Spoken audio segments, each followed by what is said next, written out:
नमस्कार साथियों, स्वागत है आप सभी का आपके अपने YouTube चैनल सरकारी भारत में। तो फ्रेंड्स, अभी बीपीएससी के चेयरमैन साहब के द्वारा एक ट्वीट किया जाता है ट्विटर पर, और उनके द्वारा कुछ बातें बोली जाती हैं उस ट्वीट के अंतर्गत, जो कि हर बीएड धारी को तो कम से कम सुननी ही चाहिए और कहीं ना कहीं आपके पक्ष में बोलने की कोशिश की है, लेकिन इनडायरेक्ट वे में उन्होंने अपनी बात को कहा है। तो ट्वीट में क्या कहा है उस बात को समझिए। तो ये देखिएगा, इनका ट्विटर अकाउंट है, मैं आपको ये इनका ट्विटर अकाउंट है, अतुल प्रसाद माफ कीजिएगा। और इन्होंने अपने ट्वीट में क्या कहा है, तो अभी 4 घंटे पहले ही ये ट्वीट किया है। ट्वीट में बोला है, right to life is a fundamental right, यानी कि जीने का मौलिक अधिकार सभी को है सही तरीके से। Right to life is a fundamental right. If a competent authority prescribed a roadmap to earn a livelihood, later on that road was suddenly closed। कहने का मतलब, जैसे बीएड वालों को फॉर्म फिलअप करवा लिया, फॉर्म फिलअप करवाने के बाद अब इनसे बोला जा रहा है कि भाई अब बीएड क्या है, प्राथमिक शिक्षक भर्ती से अलग हो चुका है।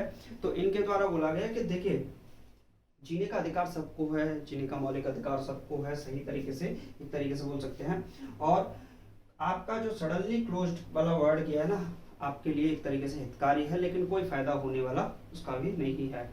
इन्होंने बोला है कि आप मतलब आपका रास्ता अचानक कोई बंद हो जाता है, अगर आपका अचानक बंद हो जाता है तो how will those live with the dignity, आपको सम्मान के साथ जीने का अधिकार होना चाहिए। Who are stranded on that road, there must be some evacuation plan and passage should be allowed them. ये वाली बात जो की है बहुत ज्यादा महत्वपूर्ण है। इन्होंने कहा है कि अचानक आपके लिए गए जो रास्ता बंद हुआ है, यानी कि बीएड वाले एक तरीके से, देखिए सीधी सीधी बात न कहकर उस बात को घुमाकर उन्होंने बोल दिया है कि आपको बीएड से एक तरीके से, तो बीएड वालों को एक तरीके से अलग किया जाता है। आप पेपर दें ना दें उसका कोई बेनिफिट होने वाला नहीं है, क्योंकि आपको अंततः परीक्षा फल पर आपका हक होगा ही नहीं, आप पेपर एग्जाम दे सकते हैं। सीधी सीधी बात तो ये थी।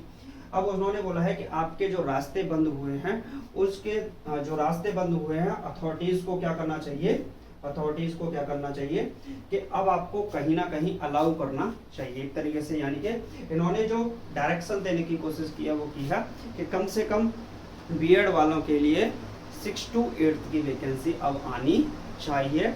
इन्होंने अपनी बात को इनडायरेक्ट वे में कह दिया है, कहने की यही कोशिश की है कि प्राइमरी से अलग आपको कर दिया है, तो जो अथॉरिटीज हैं उनको अब आपको एक नया रास्ता देने की जरूरत है। तो ये बात बीएड धारियों के हित के लिए है, लेकिन ये उनकी खुद की भावनाओं के अनुसार उन्होंने ये बात को बोल दिया है।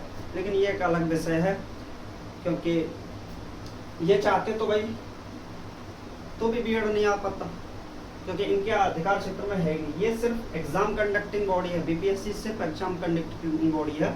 ये एग्जाम लेगी, रिजल्ट देगी, मेरिट देगी, बेसिक शिक्षा विभाग को भेज देगी बिहार में।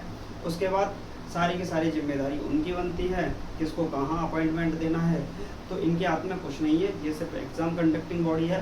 लेकिन हाँ, इन्होंने स्टूडेंट के साथ जो भावनाएं दिखाने की कोशिश की है, ये बोला है कि बीएड वालों के लिए अब कुछ ना कुछ नया होना चाहिए। बाकी आप लोग क्या इसका मतलब निकालते हैं कमेंट बॉक्स में जरूर लिखिएगा, और आपकी क्या राय है इसके बारे में, बीएड के बारे में, बीटीसी के बारे में क्या आपकी राय है उसको कमेंट बॉक्स में जरूर लिखिएगा। Thank you for watching this video.